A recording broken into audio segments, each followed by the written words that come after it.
అసలు ఇక్కడి వరకు ఎందుకు వచ్చా, అది కూడా నీకోసం అనేగా. చిన్నప్పటి నుంచి మా డాడీకి చాలా ట్రాన్స్ఫర్స్ అవుతూ ఉండేవి. ఆయనతో పాటు నేను కూడా చాలా స్టేట్స్, స్కూల్స్, కాలేజెస్ ట్రాన్స్ఫర్ అవుతూ వచ్చా.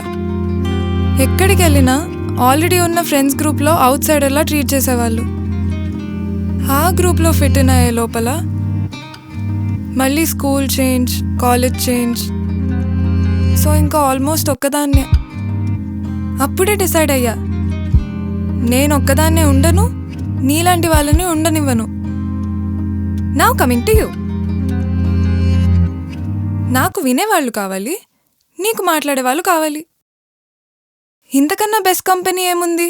We are made for each other. No? సరిపోతుందా? ఇంకేమైనా ఎక్స్పెక్ట్ చేస్తున్నావా? ఇంకేం ఎక్స్పెక్ట్ చేస్తా అంటే ఇప్పటికీ ఇది చాలే. ఈ పిల్లకున్నంత క్లారిటీ నాకుండుంటే ఈ పాటికి